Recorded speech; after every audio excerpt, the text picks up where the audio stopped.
C'est un homme de radio, bien sûr. C'est un homme de scène. C'est un homme de télévision aussi. François Pirette. T'as la tête de l'autre, là. Tu ressembles à l'autre de la TV, là. On connaît, tu sais, on connaît, hein. Je m'appelle François, déjà. Hé, t'es François Pirette!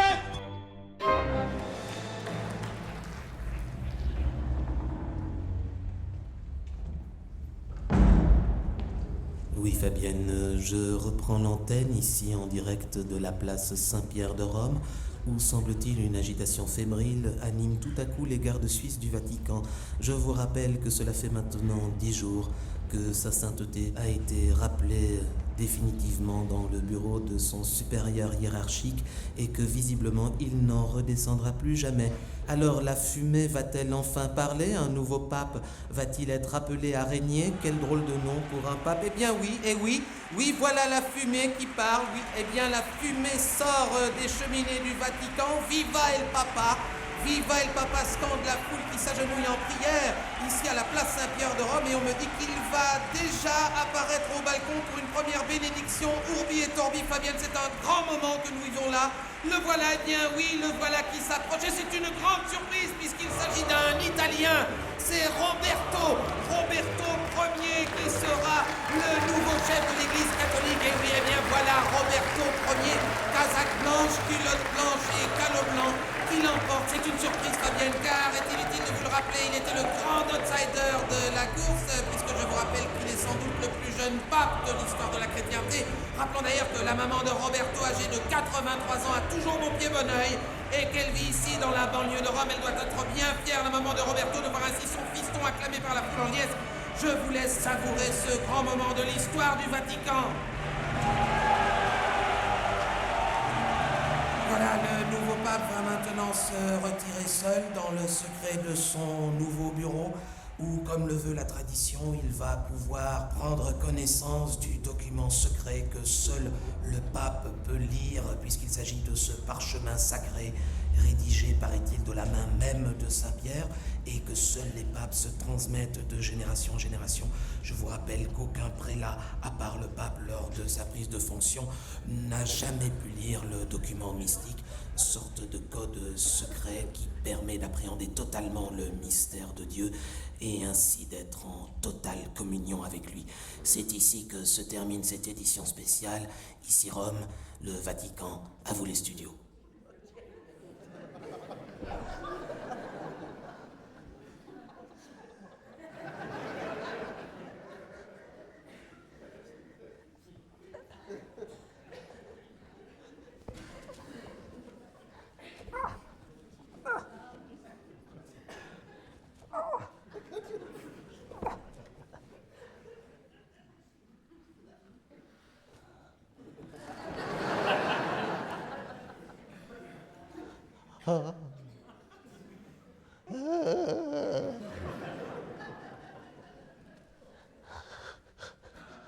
Tant de chemin parcouru, Seigneur.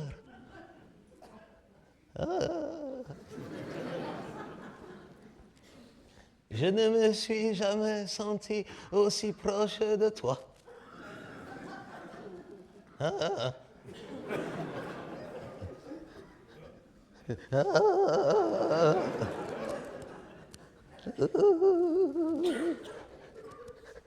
Voici donc le parchemin secret. Le document mystique. J'ai attendu cet instant toute ma vie.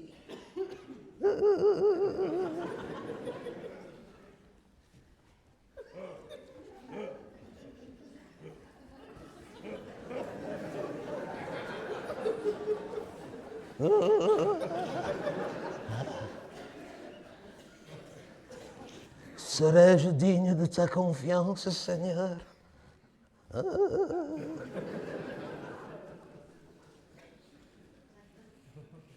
Quand je pense qu'il a été écrit de la main même de Saint-Pierre, l'instant est solennel. Quelle émotion!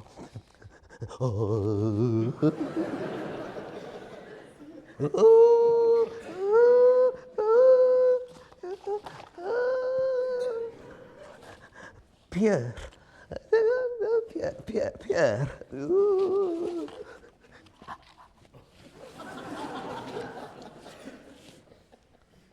Oh. Message de Pierre à mes successeurs.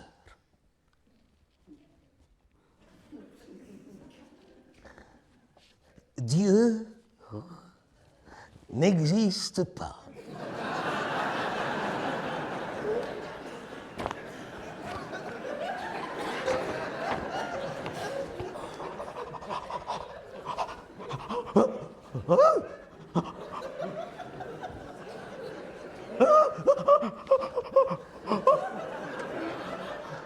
Dieu n'existe pas.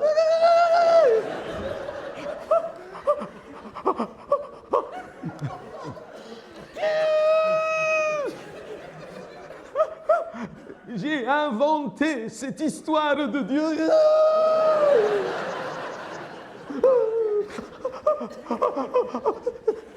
Parce que le livre dont je suis l'éditeur pour la Judée et qui raconte les exploits d'un jeune magicien nommé Jésus ne se vendait pas.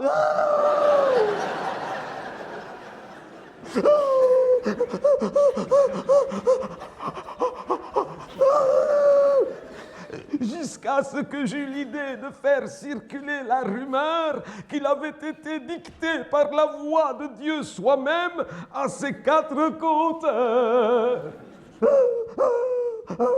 À dater de ce jour, nous en avons vendu des milliers. Les gens sont naïfs.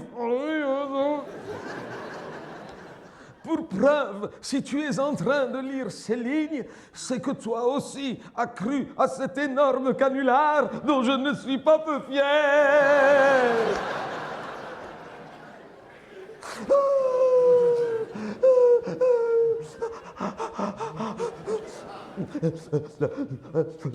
Je comprends ta déception. Mais garde le secret et tu verras que toi et les tiens n'auront jamais faim ni froid. Une bonne histoire, ça se vendra toujours.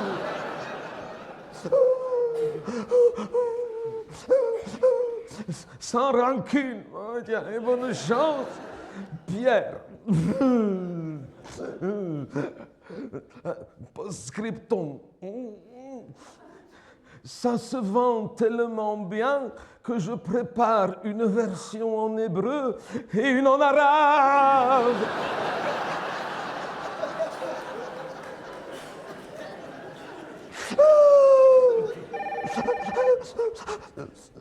Allô? Oui, un instant.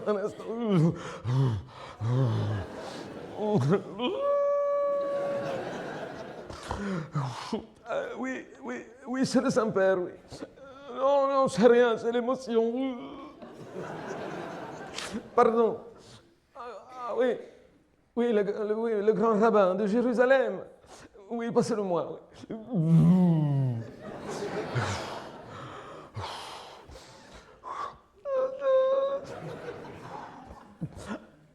Allô? Ah, merci, grand rabbin. Merci pour les félicitations. Non, c'est rien, c'est l'émotion, c'est rien. Oh, grand rabbin, je vais vous poser une question qui va vous paraître un peu étrange. Lorsque vous avez pris vos fonctions à Jérusalem, est-ce que vous avez reçu un parchemin qui disait que... Ne riez pas comme une chèvre. C'est terrible. Qu'allons-nous devenir, grand rabbin? Oui, vous avez raison, pas par téléphone, oui. Oui, d'accord. On en reparlera plus tard. Merci, grand rabbin. Oui, à vous aussi, bonne continuation. Merci. Oui, non, je vous laisse, j'ai un deuxième appel. Oui, merci, à bientôt, merci. Allô? Oh, maman. Maman. Oui, tu m'as vu à la télévision. Oui, je suis le pape. Oui, ton fils, c'est le pape. Oui, oui. Non, maman, tu vas pas m'appeler Saint-Père, tu es mon saint maternel. Oh, maman, souviens-toi, lorsque j'étais petit, est-ce que c'est toi ou c'est papa qui m'avait inscrit au catéchisme? C'est toi. Je te dis pas merci, maman. Quand je pense que tu m'interdisais d'aller à la natation sous prétexte que c'était la même heure que la messe. Aujourd'hui, j'ai 62 ans, je ne sais même pas nager. Et Yolanda, oh, la belle Yolanda, finalement, elle a épousé le pharmacien. Oui. Non, mais là, je dois te laisser, maman. Non, je t'appellerai plus tard. Si, grazie. Si, grazie, maman. Ciao, maman. Ciao, maman. Si, ciao, maman. 62 ans, toujours puceau.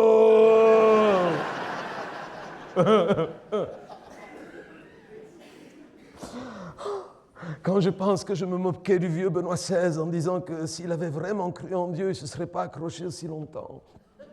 Mais c'est qu'il savait, le pauvre.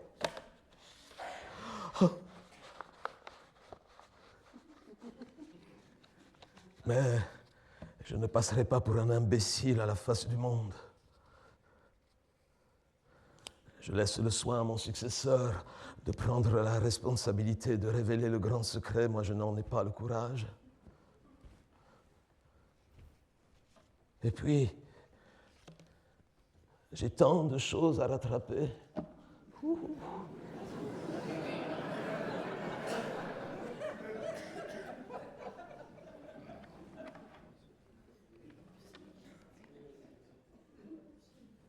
Allô? Le secrétariat? C'est le Saint-Père. Dites-moi, avez-vous gardé le dossier de candidature de cette jeune stagiaire américaine qui voulait travailler dans mon bureau? Monica, c'est cela, oui. Appelez-la, elle commence demain. Grazie.